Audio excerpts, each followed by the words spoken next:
Стотина семејства во Штипската улица Панче Караѓозов се вознемирени, револтирани до зовривање. Јавно бараат од полицијата да ги заштити од дрски крадци и насилници роми. Немаме живот. Живеам тук. Имаме мъжка ограда направено со железо. Меѓутоа улева, ставиме плекови. Продолжуваат да улеват. Поготово пролетта и есента којот на берба на грозие, на вишни, бекатон, плочки, скршија ми ги. Вика полицијата вика тепај ги. Викам ја ако можам да ги тепам, тебе не те викам. Ти ке дојаш ги сопреш. Решение не знам. Да тражи полицијата наше решение, да си најдете на полицајецот на време, ја од Скопје сум.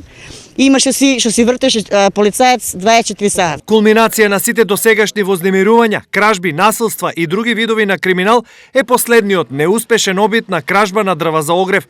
Долгогодишен гнев се историл вчера во раните утрински часови при кражба на дрва. Јас отварам вратата, гледам еден стоја на ограда кај мене, од наредени дрва, ги подава на друг надвор од мојата ограда, он ги реди у вреќа. Што таа вреќа после полицајците ја видеа. И нормално, како секој човек што штити имото, и јас по нив викнаа, до кога ќе не крадете, знаеш, у тај смисол.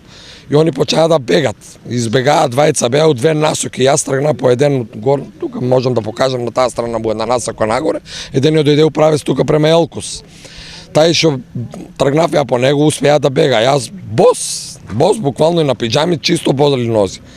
И погледнувам тука, ова е правец тука го гледам, тај што бегаше према Елкус, дојде тука до едни степеници и падна сам. Ама меѓувремено, другиот бегалец известува го семејството. И од оваа страна на Елкус, а веројатноста дека они од тука идат, они си биле ке мене прво дома.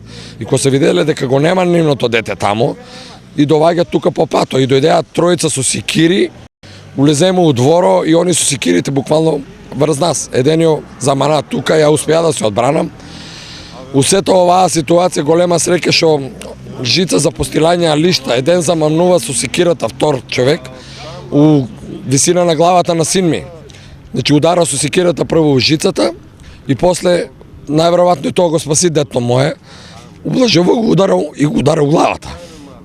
Моето дете е моментално шиено у болница, е у добра состојба. Поради ова, група гневни граѓани денес јавно порачаа. Ќе мора ние сами да се организираме на некој начин. А чим се сами организираме самоодбрана, може пуно работи да се десат у тај случај.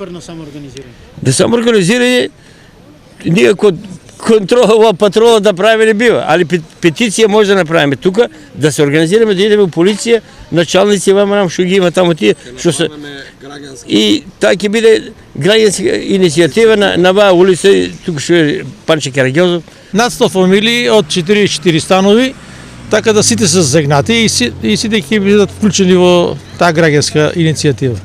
На обвинувањата на граѓаните од улицата Панче Караѓозов во врска со пораките до полицијата денес се огласија и од СВР Штип. Во врска со пријавениот настан, секторот за внатрешни работи Штип интензивно работи и ги презема сите неопходни мерки и активности за расчистување на случајот.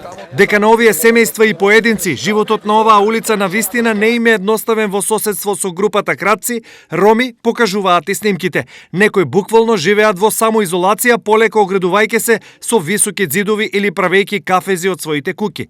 За ТВ Стар тие денес изјавија дека, барајќи сигурност за себе и вредните предмети, ден по ден изградиле самоизолација. Велат, прашање на време било до кога ќе можат и слободно да се движат преку ден, зашто ноќите одамна не им се сигурни. Тврдат дека повеќе од нив имаат семеен полициски час на прибирање дома.